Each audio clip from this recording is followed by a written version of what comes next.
In this session, we shall be discussing the basic types of quadratic expressions. Thereafter, we will talk about its possible factors in terms of the factors being real or non-real, and then finally taking to its logical destination, which is the possible zeros and the possible non-zeros. So let's start. Now, when we talk about quadratic expressions, we need to understand that quadratic expressions are different from quadratic equations. So we are not discussing quadratic equations here, we are talking about quadratic expressions. So in the very first place, let us try and understand what is a quadratic expression. So expression expressed in the form of ax square plus bx plus c is a quadratic expression, and it should not be preceded or succeeded by any symbol. I mean, I should not write it equal to something, because when I write it equal to something, it is no longer a quadratic expression. Second thing, so once we have identified what is a quadratic expression, which we know by now, the second thing that we need to understand here is what are the basic types of quadratic expressions. So when we are talking about quadratic expressions, we need to understand that the leading coefficient. Now when we say that, which is the leading coefficient here? The leading coefficient here is the coefficient of x square. That is known as the leading coefficient. What is the trailing coefficient here? The trailing coefficient here is the last coefficient, which is the coefficient of x to the power 0. And what is an interim or intermediate coefficient? The intermediate coefficient here is b, which is the coefficient of x to the power 1. So that is how you acknowledge a quadratic expression. So a becomes the leading coefficient because it is the coefficient of the highest power of x, which in this case is an x square. C is the trailing coefficient because it is the coefficient of the lowest power of x, which incidentally here is x to the power 0. And b is the intermediate coefficient. Why? Because it is the coefficient of the intermediate power of x, which is x to the power 1. Having said this, so let us see if we say which are the basic types of quadratic expression. So the basic type of the quadratic expression is the one that we have been talking about, which is ax square plus bx plus c, with a basic condition, and the condition is the leading coefficient cannot be equal to a 0. Now the remaining three can be given rise to from the basic one only. Let us see how. So the basic way to go ahead here is from left to right. That is the basic way to go ahead. Now when I say left to right, keep on putting the coefficients, the values of the coefficient equal to a 0. So the second one that can be formed thereafter here is ax square plus bx plus 0. Now we know that the basic condition for a quadratic expression is a should not be equal to 0. So this basic condition exists in any case because this is important. The third one that can be given rise to here is put b is equal to 0.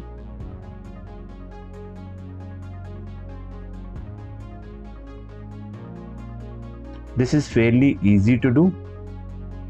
And the fourth one which can be given rise to is simply ax square, wherein we have put both the values of the intermediate and the trailing coefficient equal to a 0. So these are the four different type of quadratic expressions that can be formed in a single variable x.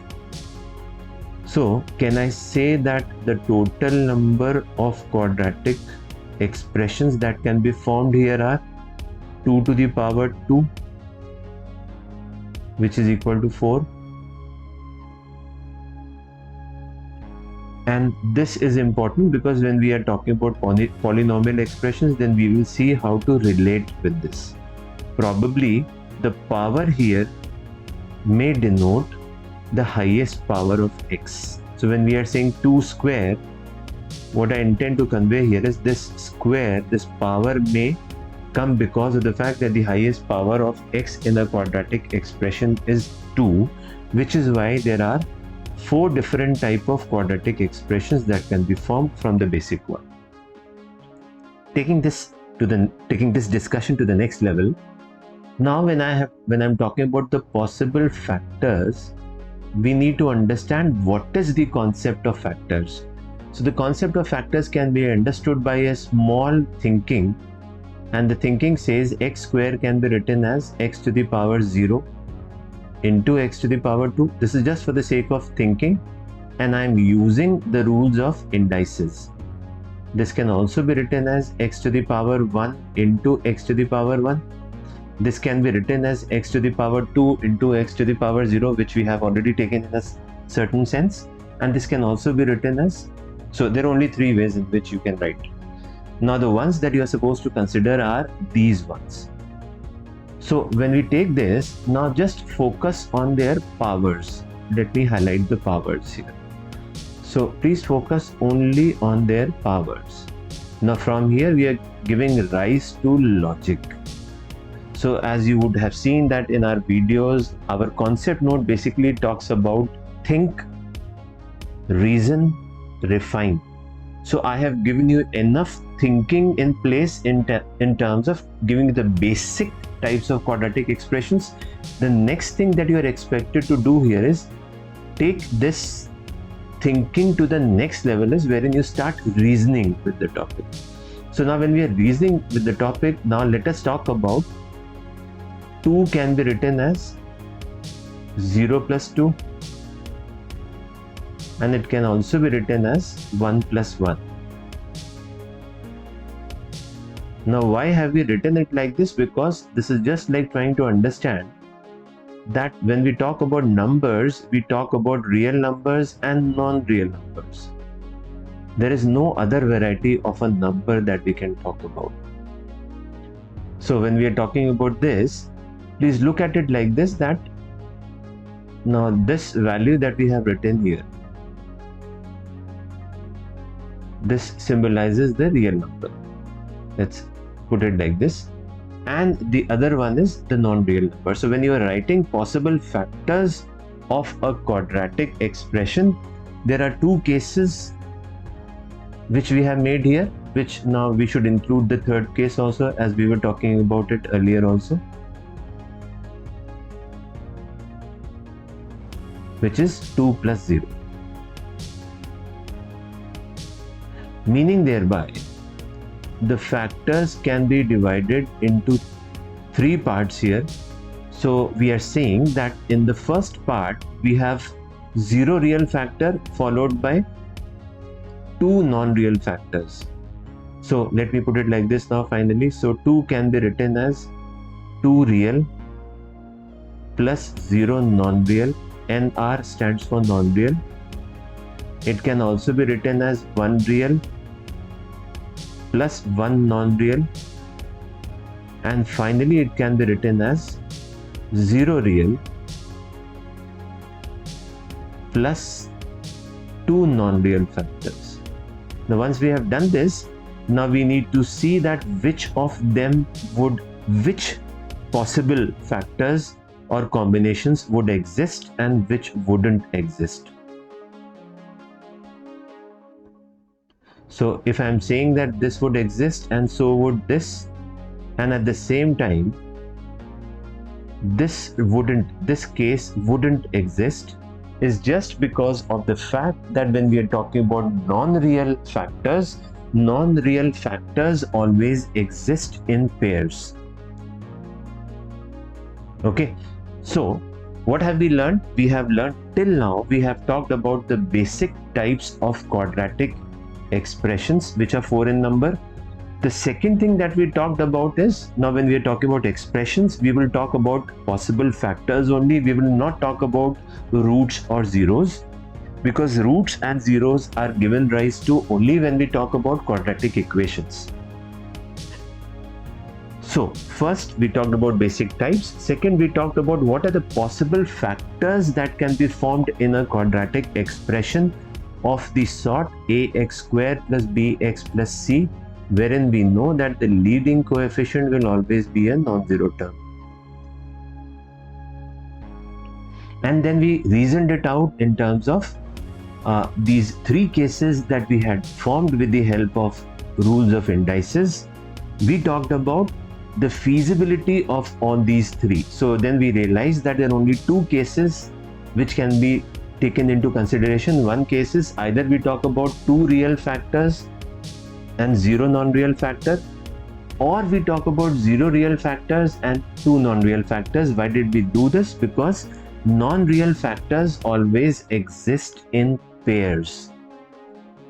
How? This we will talk about it at an appropriate stage. As of now, this is the best in which you can take it to a next level.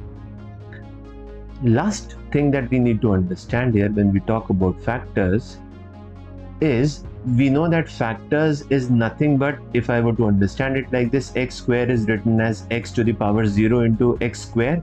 This is nothing but we are writing it as a product is equal to a multiplicand into a multiplier. So factors are basically what? You are writing a number into its multiplicand and a multiplier, essentially. So now let us see, if I were to write this, can I rewrite it like this?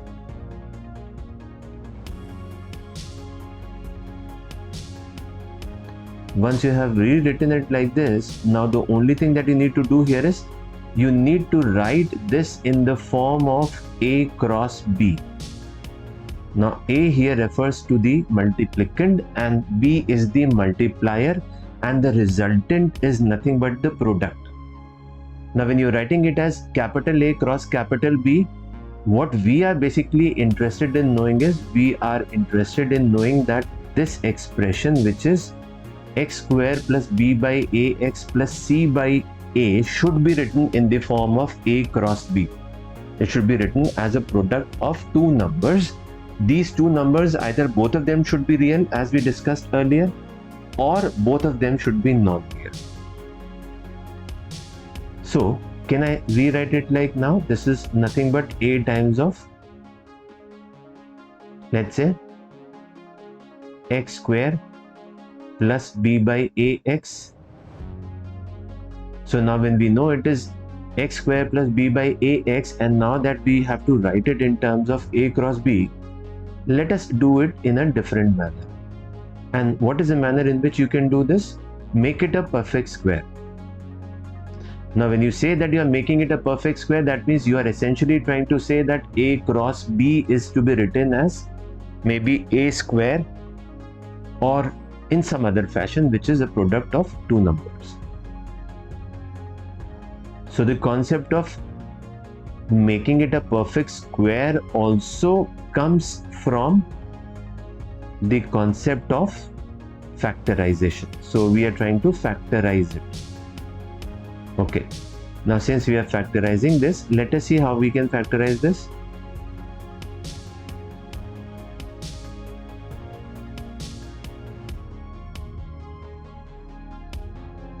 This is how we can write this. So this was the extra term that we got here. Which is the extra term that we got here? Let me underline this as well. So this is the extra term that you got while you were trying to make this quadratic expression as a perfect square. So now when you're making it a perfect square, which is the term that needs to be eliminated, is the one that I have underlined with the red color, which is b square upon 4a square. Eventually when you write this, you write it like this is A times of, so x plus b by 2a whole square, and then you write it like, you take it like b square minus 4ac upon 4a square.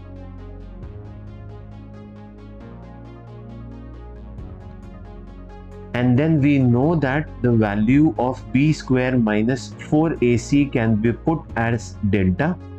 So finally you would see, can this be written as x plus b by 2a whole square minus root of delta upon 2a whole square, where we know that the value of delta is nothing but b square minus 4ac. Maybe if you wish, I can write it down somewhere. The value of delta is b square minus 4ac. This is the value of delta, which is important. Delta here is known as the discriminant. And finally, you would write it as a times of, now can you write it as a product of 2? Of course you can. So x plus b minus root delta is, once you're going to write it like that, upon 2a into x plus b plus root delta upon 2a. So you would see that we have written it in two.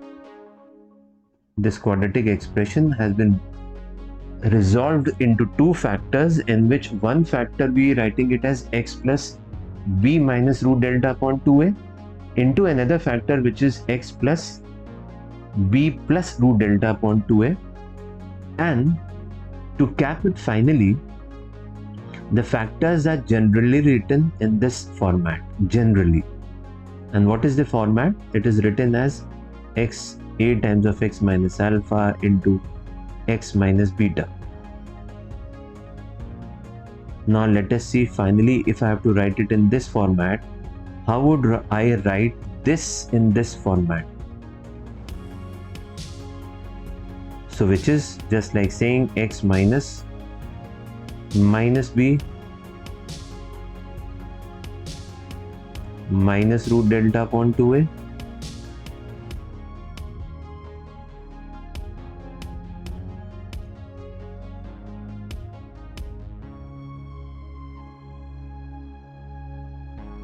So while I was drawing a line here, the only thing that I need to understand here is x will not have 2a in its denominator. So x has to be written separately. That has to be kept in mind. And the same goes here as well. So when we are writing this, we will ensure that x is written separately.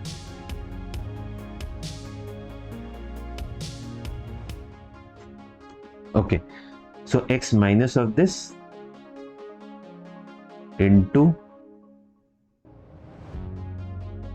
x minus of, let's say, minus b plus root delta upon 2a. Now from here we should be able to conclude that when we are talking about the possible factors of a quadratic expression, let me underline the factors. The factors are x minus alpha into x minus beta. So this is one of the factors that I am talking about, and this is another factor that I am talking about. So that I am underlining it by a blue color, let's say a blue line. So finally, either these two factors would be real or these two factors would be non-real. There is no other case that can be given rise to. And till this time, you are just supposed to practice whatever we have discussed in terms of concepts, so that you can apply these concepts when it comes to somebody asking you a question, or somebody giving you a question, or taking your learning to a final destination.